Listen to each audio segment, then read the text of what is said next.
In a creative nonfiction class, you will inevitably encounter essays detailing traumatic events. These pieces are often the most poignant and successful of the semester, but they are also exceptionally demanding to write and highly difficult to critique safely. By the end of this session, you will be able to format your own trauma essay for safe submission and write a professional, craft-focused peer critique of someone else's work. Before we begin, you need 3 things in front of you: a rough draft of your personal essay, a peer's essay assigned to you for review, and a prepared personal self-care plan, like having a friend to call or a hot drink ready to make. Engaging with traumatic material requires a rigid structural framework. Having these boundaries in place ensures that the writer and the reader both remain emotionally safe and analytically sharp. Step 1 is to draft with distance. When you sit down to write about a difficult memory, place it into a small container. Try drafting on index cards, writing in short bullet points, or even structuring the piece like a mock shopping list. Limiting the format prevents you from becoming overwhelmed by the raw material. Once you reach the most intense, climactic moments of the event, you need to use a strategy called going cold.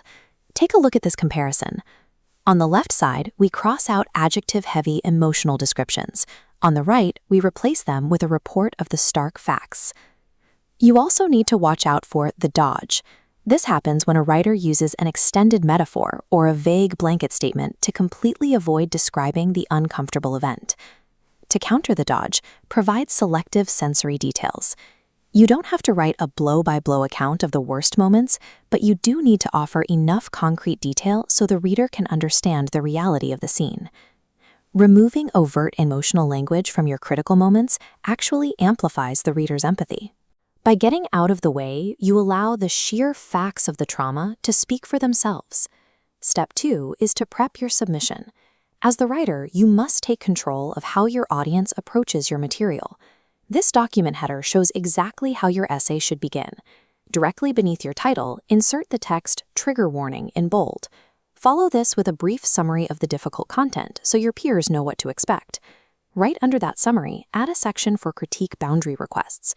Tell the class exactly what type of feedback is useful right now, like pacing or structure, and explicitly list any topics that should not be discussed. Setting these front matter boundaries protects your vulnerabilities while giving your peers explicit permission on how to safely engage with the work. Now let's shift your role from writer to reader. Step 3 is to process peer essays safely. Your first responsibility as a reader is to carefully read the peer's trigger warning. Take a moment to mentally prepare yourself for the subject matter before proceeding into the text. As you read, look for this internal signal. You need to constantly pause and check in with your own physical and emotional responses. If you feel unexpectedly angry, overwhelmed, or triggered at any point, stop reading immediately. Step away from the essay and give yourself at least 24 hours before trying again. If you find you are still too triggered to read the piece the next day, email your instructor and ask for an alternative assignment. Stepping away functions as a required safety mechanism. It ensures that you do not produce a harmful, emotionally reactive critique. Step 4 is to draft the critique. The language you use in your review must remain perfectly neutral and professional. There is one absolute rule in a trauma workshop. You must never judge the real-life person, their actions, or the situation they survived. Look at this text replacement. We are going to apply the narrator rule. The phrase, "I can't believe you stayed," judges the author.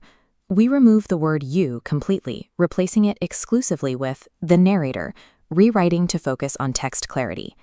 Keep your critique focused on the writing mechanics, the essay's structure, the pacing, the clarity, and the effectiveness of the sensory details. By strictly enforcing the narrator rule and focusing on the mechanics, you honor the author's real-life survival while actively helping them refine their craft. You now possess an essay safely formatted for your peers and a drafted critique that is respectful, analytical, and professional. Go ahead and hit submit on your assignments, then immediately close your laptop. Now execute the self-care plan you prepared at the start. Cuddle your pet, make that hot chocolate, or call a friend, and allow the heavy emotions of the session to wash away. Processing trauma is difficult work. By maintaining these structural boundaries, you ensure that the workshop remains a safe and productive environment for everyone involved.